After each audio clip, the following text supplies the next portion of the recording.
오늘 선교 제목은 백성을 위하시는 하나님입니다.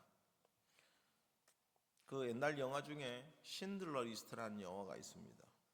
이 신들러라고 하시는 분이 있는데 이분이 독일 치아에서 공장을 운영했습니다. 독일인민입니다. 그래서 유대인들을 무임금으로 데려와서 일을 시켰습니다. 그러던 어느 날 독일 군대가 한 유대인 마을에 사람들을 모조리 학살하는 장면을 멀리서 보게 됩니다. 그 충격으로 신들러는 독일인민에도 불구하고 유대인들을 구해야겠다는 생각을 가지게 됩니다. 그래서 유대인 포로 수용소에 있는 사람들을 공장 직원으로 고용합니다. 그 인원이 자그마치 1,100명이나 됩니다. 약 7개월 동안 공장 직원으로 취직시키고 몰래 고향으로 돌려보냈습니다. 이렇게 됨으로써 자신의 공장은 전혀 가동하지 않은 채 온전히 이 유대인들을 구출하는 데만 힘을 쏟았습니다. 그러나 전쟁이 끝난 이후에 신들러는 나치 당원이라는 이름으로 연합군에게 체포되었습니다. 신들러 리스트에 있었던 사람들이 이 신들러 무덤가에 가서 함께 참배하면서 영화가 끝나게 됩니다. 우리의 하나님께서도 이스라엘 백성의 고통을 들으셨고 보셨습니다. 출애굽기 2장 23절입니다. 여러 해 후에 애굽 왕은 죽었고 이스라엘 자손은 고된 노동으로 말미암아 탄식하며 부르짖으니 그 고된 노동으로 말미암아 부르짖는 소리가 하나님께 상달된지라. 하나님께서 그것을 기억하셨습니다. 그리고 모세를 이스라엘 백성을 구출할 지도자로 세우셨습니다. 미디안 땅에서 40년간을 무의미하게 보냈던 모세는 하나님의 부르심을 받고 바로 앞에 섭니다. 모세와 아론은 바로 앞에 서서 당당하게 이스라엘 백성이 애굽으로 떠나야 한다고 요청하게 됩니다. 출애굽기 5장 1절 말씀입니다. 그 후에 모세와 아론이 바로에게 가서 이르되 이스라엘의 하나님 여호와께서 이렇게 말씀하시기를 내 백성을 보내라. 그러면 그들이 광야에서 내 앞에서 절기를 지킬 것이니 하셨나이다. 그러나 바로는 모세와 아론의 말을 무시합니다. 출애굽기 5장 2절입니다. 바로가 이르되 여호와가 누구이기에 내가 그의 목소리를 듣고 이스라엘을 보냈겠는가? 나는 여호와를 알지 못하니 이스라엘을 보내지 아니하리라. 고센 땅에 있는 사람들이 어째서 이스라엘의 백성이고 애굽 땅의 노예들인데 왜 보내야 하는지 모르겠다고 말합니다. 바로는 오히려 모세와 아론의 말에 화를 내면서 그 인력으로 자신의 건축물을 지어야 하는데 필시 빼돌려서 대건축물을 짓는 데 방해할 속셈이냐고 말합니다. 바로는 기존의 벽돌 제작 방법을 못하게 하고 온전히 흙으로만 만들게 합니다. 이스라엘 백성들은 이 모세와 아론에게 요청합니다. 백성들이 학대당하기를 하나님께서 바라십니까? 빨리 바로에게 들어가서 문제를 해결해 주시기를 바랍니다. 모세와 아론은 다시 한번 하나님을 만나서 하나님께서 언약하심을 기억하고 알았습니다. 그래서 하나님께서 바로에게 가서 다시 한 번 더 말하라고 명령합니다. 모세 아론은 하나님의 말씀을 그대로 순종했습니다. 이렇게 해서 모세와 아론은 바로를 다시 만납니다. 바로는 여전히 들어주지 않을 기세로 이적을 보이라고 말합니다. 바로는 하나님이 어떤 신인지 궁금했습니다. 모세는 지팡이를 던져서 뱀으로 변하게 했습니다. 바로의 요술사들도 똑같이 지팡이를 던져 뱀으로 변하게 했습니다. 그리고 아론의 지팡이가 바로의 요술사 지팡이들을 다 삼켰습니다. 문제는 히브리 신이 얼마나 대단한지 모르지만 자신의 수하에 있는 요술사들도 똑같이 행하는 것으로 보아 바로는 잡신으로 생각했을 겁니다. 그래서 모세와 아론의 말을 듣지 않았습니다. 이미 이것에 대해 하나님께서는 모세와 아론에게 당부했습니다. 바로의 마음이 완악하여 말을 듣지 않을 것이라고. 그러니 너희는 내가 당부한 대로 나의 권능을 보이라고 말씀하였습니다. 그래서 하나님께서 재앙을 일으키실 때마다 바로는 여전히 듣지 않았습니다. 모세는 하나님의 계획대로 나일강의 물을 피로 바꾸었습니다. 그런데 이 바로의 요술사들도 똑같이 바꾸었습니다.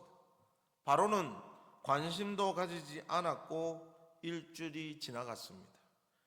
다음은 개구리를 나일강에 나오게 하여 온 애굽 땅에 가득하게 했습니다. 바로의 요술사들도 나오게 하였지만 그들을 들어가게는 하지 못했습니다. 바로는 개구리를 다시 나일강으로 돌아가게 하면 백성을 보내겠다고 말합니다. 출애굽기 8장 8절입니다. 바로가 모세와 아론을 불러 이르되 여호와께 구하여 나와 내 백성에게 개구리를 떠나게 하라. 내가 이 백성을 보내리니 그들이 여호와께 제사를 드릴 것이니라. 상황을 모면하기 위해 바로는 이런 말을 했습니다. 모세는 언제 돌아가게 하면 좋겠는지를 물었습니다. 바로는 내일 당장이라고 얘기합니다. 정말로 그 다음날 나일강으로 돌아가게 했습니다. 혹여 땅에 있는 개구리라면 모조리 죽었습니다. 여기서 우리가 참 많은 걸 생각합니다만은 중요 포인트는 하나님께서는 만물의 주인이십니다. 그래서 모든 피조물을 통치하십니다. 개구리를 돌아가게 하시는 그 능력은 오직 하나님만 가능하십니다. 세상의 어떤 신도 피조물을 통치할 수 없기 때문입니다. 그런데 바로는 문제가 해결되자 곧바로 말을 듣지 않았습니다. 약속을 어기자 하나님께서는 이 벼루 같은 존재가 사람과 가축에게 생기게 했습니다. 바로의 요술사들은 이때부터 만들지 못했습니다. 요술사들은 실패한 후에 이것은 하나님의 권능이라고 인정합니다. 그런데 중요한 거는요, 요술사들이 하나님을 인식하고 그분이 대단하다고 주장하는 것이 아니라 히브리 신이 참 능력이 출중하구나 라는 의미로 해석을 했습니다. 바로는 이제 이 잡신의 능력이 하찮게 볼 것은 아님을 깨닫지만 여전히 모세와 아론의 말을 듣지 않았습니다. 하나님께서는 계속해서 그렇게 할 것이라는 걸 모세와 아론에게 이전부터 알려주었습니다. 하나님께서는 이제 파리 때를 출몰하게 하셨습니다. 애굽의 온 땅에 파리가 들끓었습니다. 그러나 고센 땅에 이스라엘 백성이 있는 곳에는 파리가 한 마리도 있지 않았습니다. 계속적으로 말씀드리지만 하나님께서는 만물의 주인이시고 피조물들의 왕이십니다. 그래서 개구리를 돌려보냈던 시간을 통치하셨고 이제는 그 장소까지 통치하십니다. 하나님의 위대하심을 바로만 모르는 것 같습니다. 바로는 그제서야 하나님께 제사 지내라, 다만 애굽 땅에서 드리라고 말합니다. 모세는 거부했고 바로는 파리떼를 쫓기 위해 마지못해 광야에 가서 드리라고 합니다. 그리고는 너무 멀리 가지 말라고 당부합니다. 그래서 또 파리떼는 사라졌습니다. 그러나 바로는 상황이 또 해결되자 말자 이래 또 보내지 않습니다. 이제 하나님께서는 모든 가축에게 전염병을 걸리게 합니다. 하나님의 통치하심은 이제 단순히 시간을 넘어 장소를 넘어 모든 피조물 전체에게 보여주십니다. 애굽의 가축들은 죽는데 이스라엘 자손의 가축들만 죽지 않았습니다. 출애굽기 9장 6절입니다. 이튿날에 여호와께서 이 일을 행하시니 애굽의 모든 가축은 죽었으나 이스라엘 자손의 가축은 하나도 죽지 아니한지라. 바로는 그러나 요지부동이었습니다. 하나님의 권능을 보았지만 자신이 더 대단한 신이라고 생각하면서 모세의 말을 듣지 않았습니다. 하나님께서는 이제 애굽의 모든 가축과 사람에게 악성 종기가 생기게 하셨습니다. 하나님을 대적하는 자들, 즉 바로의 요술사들도 이 악성 종기가 생기게 되면서 더 이상 힘을 쓰지 못했습니다. 하나님께서 모든 만물의 주관자이십니다. 그래서 대적하는 그들도 이렇게 하나님의 권능 앞에 무너집니다. 그러할지라도 바로는 여전히 히브리 신을 자신만큼 인정하지 않았습니다. 그래서 여전히 말을 듣지 않았습니다. 이것은 하나님께서 먼저 모세와 아론에게 말한 것 그 이상도 그 이하도 아닙니다. 그래서 모세는 다음 일을 준비했습니다. 하나님께서는 이제 이번 재앙을 통해 지금껏 재앙보다 더 무섭고 희귀한 일을 보이신다고 말씀하십니다. 출애굽기 9장 14절입니다. 내가 이번에는 모든 재앙을 너와 내 신하와 내 백성에게 내려 온 천하에 나와 같은 자가 없음을 내가 알게 하리라. 그 재앙은 우박이었습니다. 무거운 우박이 내려 집안에 있는 사람과 가축을 제외하고 들에 있는 모든 가축과 사람들은 죽임을 당했습니다. 바로의 신하들도 이제 하나님의 말씀이 두려운 자들은 집안으로 피했습니다. 더 나아가 우박은 하나님의 명령으로 밭에 있는 모든 것까지 떨어졌습니다. 애굽 땅에 이런 재앙은 이전에 없었던 일이었습니다. 그러나 하나님의 보호를 받는 고센 땅에 이스라엘 백성이 사는 곳은 우박이 없었습니다. 바로는 이 상황을 보고 모세와 아론을 불러 자신이 범죄했다고 말합니다. 출애굽기 9장 27절입니다. 바로가 사람을 보내어 모세와 아론을 불러 그들에게 이르되 이번은 내가 범죄하였노라. 여호와는 의로우시고 나와 나의 백성은 악하도다. 그러나 우리가 알아야 할 것은 이 바로의 회개는 거짓입니다. 자신을 신이라고 인정하는 바로가 다른 신에게 죄를 용서해달라고 하는 것 자체가 말이 안 되며 자신이 생각하는 신은 죄 자체를 범할 수 없는 존재이기에 상황을 모면하려는 술수에 불과합니다. 실제로 모세가 우박을 멈추게 하자 바로와 그 신하는 이전의 모습으로 돌아가 말을 듣지 않고 이스라엘 백성을 보내지도 않았습니다. 이번에는 하나님께서 메뚜기 떼를 출몰하게 하여 남아있던 들의 식물을 모조리 갉아먹게 하셨습니다. 신하들의 마음도 두려움으로 서서히 변해서 바로에게 조언합니다. 그들을 보내소서. 이런 말을 듣고 바로는 어른 남자들만 데리고 가라고 합니다. 이 행동은 가족을 두고 갈 수 없다는 것을 알고 있었기 때문에 마치 그럴싸하게 위해주는 척하는 행동입니다. 심지어 메뚜기 떼의 피해가 심해지자 모세에게 가서 너희 하나님께 죄를 지었으니 용서해달라고 간청합니다. 결국 모세는 강한 서풍을 일으켜 메뚜기 떼를 홍해에 몰아넣습니다. 그러자 바로는 바로 그 모든 말들을 취소하고 이스라엘 백성을 보내지 않았습니다.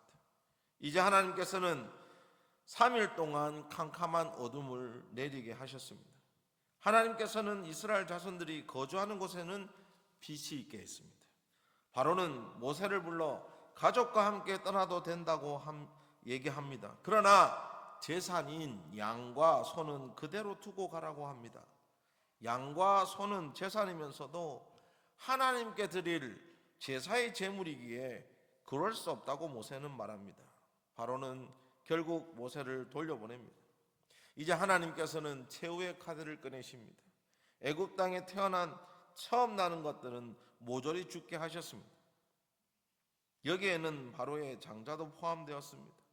역시나 이스라엘 자손의 사람들이나 짐승에게는 전혀 영향을 주지 않으셨습니다. 하나님께서는 전지전능한 분이시기에 모든 만물을 통치하시고 하나님의 백성의 것을 보호하십니다. 그 방법이 전해지는 것이 바로 유월절입니다. 유월절은 그 뜻 자체가 재앙에서 넘어간다는 의미입니다. 어린 양을 택하여 잡아 우슬초 묶음으로 피를 적셔서 문인방과 좌우 설주에 뿌리고 아무도 아침까지 지나가지 않게 했습니다. 그래서 그 캄캄한 어둠 속에서 하나님께서 피를 뿌린 문은 지나가고 아무것도 하지 않은 문에만 재앙을 내리셨습니다. 그 밤에 하나님의 재앙이 내렸습니다. 애굽 사람들의 집에는 곡소리가 나고 참혹했습니다. 본문 30절입니다. 그 밤에 바로와 그 모든 신하와 모든 애굽 사람이 일어나고 애굽에 큰 부르짖음이 있었으니 이는 그 나라에 죽임을 당하지 아니한 집이 하나도 없었음이었더라. 바로는 이제 모든 것을 체념하고 모세를 불러드립니다. 31절입니다. 밤에 바로가 모세와 아론을 불러서 이르되 너희와 이스라엘 자손은 일어나 내 백성 가운데에서 떠나 너희 말대로 가서 여호와를 섬기고. 명목상은 광야에 가서 제사를 지내는 것이지만 바로는 이미 알고 있었습니다. 이스라엘 백성들이 애굽 땅을 완전히 떠날 것을 미리 알았던 것입니다. 애굽 사람들은 그들이 떠나는 걸 너무나도 환영했습니다. 계속되는 재앙이 빨리 그들을 떠나기를 너무나도 바랬습니다. 36절입니다. 여호와께서 애굽 사람들에게 이스라엘 백성에게 은혜를 입히게 하사 그들이 구하는 대로 주게 하심으로 그들이 애굽 사람들의 물품을 취하였더라. 이스라엘 백성들은 떠나오면서 하나님의 전지전능하시고 위대하심을 알았습니다. 재앙 속에서도 하나님께서는 그 백성들을 위하셨고 구원해서 결국은 애굽 땅을 떠나게 하셨습니다. 우리는 이 두 가지 중요한 점을 알게 됩니다. 첫 번째는 하나님께서 이 일을 시작하실 때에 애굽 땅에 힘들게 사는 이스라엘 백성의 고통에서 구원해 주실 거라고 하셨지만 실제로는 이스라엘 백성에게 하나님께서 누구신지를 알려주는 것이었습니다. 애굽 사람들에게는 하나님의 권능을 보였지만 한편으로 우리 하나님께서는 어떤 분이신지를 알게 하셨습니다. 출애굽기 10장 1절과 2절 말씀입니다. 여호와께서 모세에게 이르시되 바로에게 들어가라. 내가 그의 마음과 그의 신하의 마음을 완강하게 함은 나의 표징을 그들에게 보이기 위함이며 내가 애굽에서 행한 일들 곧 내가 그들 가운데서 행한 표징을 내 아들과 내 자손의 귀에 전하기 위함이라. 너희는 내가 여호와인 줄을 알리라. 하나님께서 바로와 애굽을 심판하기 위해서 그러한 재앙을 보내신 걸 우리는 압니다. 그러나 더 중요한 것을 이 모든 걸 자손대대로 알려주고 하나님이 누구신지를 기억하라는 중요한 메시지를 주십니다. 그래서 유월절은 신약시대에 예수님께서 활동하시던 그때도 여전히 지켰습니다. 우리 하나님께서 백성인 우리를 구원하셨다는 사실을 기억하기 위해서 애굽 사람뿐만 아니라 이스라엘 백성의 눈에도 보여주셨습니다. 단순히 심판이 아닙니다. 이스라엘 백성을 하나님께서 사랑하심을 눈으로 보여주신 겁니다. 그렇게 전달되고 기록되어 우리 앞에 성경으로 나타내셨습니다. 하나님께서 어떤 분이신지 나는 잘 모르겠다는 분들 꼭 출애굽기를 읽으시기를 바랍니다. 둘째로 바로를 통해 우리는 하나님을 경외하는 자가 되어야 합니다. 사실상 이 바로는 이스라엘 백성의 구원을 위해 가장 무서운 악인으로 표현됩니다. 그런데 그 사람에게 우리가 무엇을 얻겠습니까마는 하나님의 경고와 심판에 인간은 회개하고 돌이켜야 한다는 진실을 배웁니다. 처음에는 하나님을 잡신으로, 그 다음은 좀 하는 잡신으로, 그 다음은 자신과 대적할 만한 신으로 생각하며 하나님을 무시했습니다. 그리고 그 다음은 두려워서 비굴하게 속여 위기를 모면하는 그런 추악한 짓을 행합니다. 하나님을 알고 나면 경외감이 생깁니다. 그렇다면 하나님 앞에 죄가 서 있을 수가 없습니다. 스스로 무릎을 꿇고 하나님께 용서를 구해야 하는 것이 기본입니다. 하나님의 권능을 알았다면, 하나님의 은혜를 알았다면 자신을 내려놓고 온전히 하나님을 알아가야 합니다. 하나님의 뜻도 모르고 하나님의 인도하심을 거부하며 자신의 행동을 정당화해서는 안 됩니다. 거짓 회개로 모면하는 인생이 아니라 바르게 하나님께 모든 것을 내어놓고 용서를 구해야 하며 하나님의 자녀로서의 권리와 의무를 다해야 합니다. 그렇지 않다면 스스로에게 채찍질을 가해야 합니다. 나 자신을 향한 나의 질타가 쏟아지고 하나님 앞에 더욱더 자신을 밀어놓고 하나님의 자비하심을 느껴야 합니다.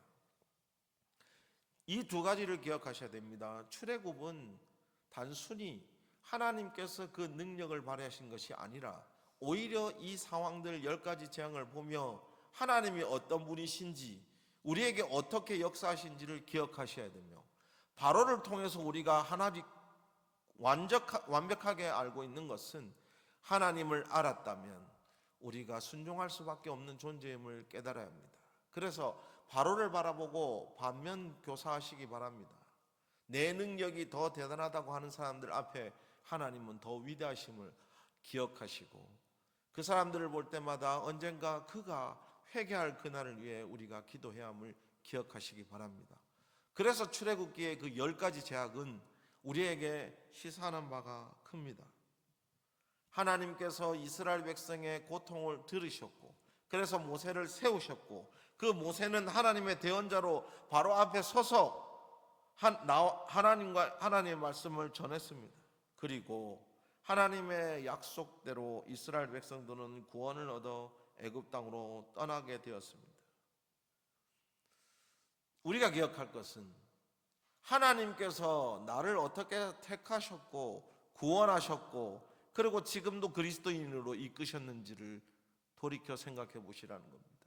출애굽기의 그 하나의 사건들이 그냥 우리 하나님은 위대하시다가 아니라 지금도 역사하며 지금도 내가 알아야 될 모든 것, 하나님께서 나를 어떻게 자녀 삼으셨고 하나님의 은혜로 내가 왜 그리스도인이 됐는지를 직접 묵도하시라는 겁니다.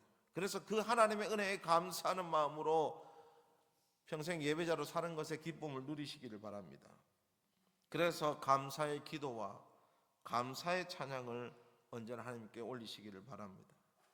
또한 정말로 바로의 모습을 바라보고 그렇게도 하나님께서 부르짖고 바꾸라고 하는 그 바로는 결국 끝까지 하나님을 무시한 채 살았던 것처럼 우리도 하나님을 경외하는 자가 되었으니 평생 경외한 자로 살며 하나님 앞에 하나님의 심판을 두려워하며 한 영혼이라도 심판 당하지 말고 하나님께 구원을 받을 것을 기대하며 하나님의 뜻대로 살아가는 저와 여러분이 되기를 주 예수 그리스도 이름으로 축복합니다. 제가 하나 비밀을 좀 알려드리고 설교를 마치겠습니다. 계속 저희가 창세기부터 지금 출애굽기까지 계속 제가 단계별로 설교하는 이유는 유초등부에 지금 주일학교 공과가 요 시스템으로 가고 있습니다. 그래서 한 주 전에 제가 설교를 하고 그 다음 주에 주일학교 본문의 설교가 이겁니다. 그래서 제가 부탁드리는 것은 혹여라도 다음 주에 만나는 우리 유초등부 어린이들을 만나시면 한번 오늘 얘기도 한번 물어보십시오. 10가지 재앙에 대해서 어떻게 생각해 하고 물어보는 것도 또 관계를 맺는, 그래서 어린아이와 여러분들의 관계 속에서 하나님과의 말씀을 갖고 하나가 될 수 있기를 바라겠습니다. 그래서 계속 그렇게 갑니다. 그러나 대신에 이제 헌신 예배가 있거나 그러면 제가 한 주 쉽니다. 그럴 때 넘어갑니다. 그러나 오늘 본문에 혹시 들었다 출애굽기 다음이다 그러면 그 다음 주에는 이 친구들을 만날 때 한번 얘기해 보시면 좋겠습니다. 팁으로 가르쳐 드린 거니까 조영희 권사님 한번 써먹으시면 좋지 않겠나 싶습니다. 네. 그래서 우리 마음속에 하나님을 알아가는 것이 얼마나 중요한지를 이렇게 찾아가는 겁니다. 그래서 꼭 기억하십시오. 출애굽이 우리에게 어떤 의미인지, 그저 그냥 하나님의 능력을 보이신 것이 아니라 우리 안에서 하나님께서 나를 어떻게 그 죄악에서, 그 사탄의 권세에서 출애굽했는지를 돌이켜 보십시오. 그리고 그 하나님을 사랑할 수밖에 없음을 인정하시고 이제 한 주 동안 또 살아가시면서 하나님 뜻대로 살아가는 저와 여러분이 되기를 축복합니다. 기도하겠습니다. 주님 감사합니다. 정말로 하나님께서 나를 사랑하심으로 이 성경의 말씀을 가지고 나를 또 돌이켜 세운다는 것을 기억하며 오늘도 출애굽의 상황들을 우리가 돌아가며 점검했지만 내가 어떻게 하나님의 은혜로 의인이 되었고 하나님 나라의 백성이 되었고 자녀가 되었음을 돌이켜 생각할 수 있는 기회가 되게 주여 인도하여 주시옵소서. 바로와 같이 완악한 자가 되지 않고 하나님을 영원히 경외하는 자로 살아가며 하나님의 심판을 두려워하며 하나님의 진노를 무서워하며 오늘도 말씀 안에서 나를 깨우치고 그리스도인으로 살아가는 자부심을 느끼며 그 두렵게 떨면서 하나님을 생각하는 마음으로 살아가게 주여 인도하여 주시옵소서. 모든 것이 주님께로부터 왔사오니 우리의 모든 상황들을 하나님 안에 놓고 살아가게 주여 인도하여 주시옵소서. 감사합니다. 예수님 이름으로 기도드립니다. 아멘.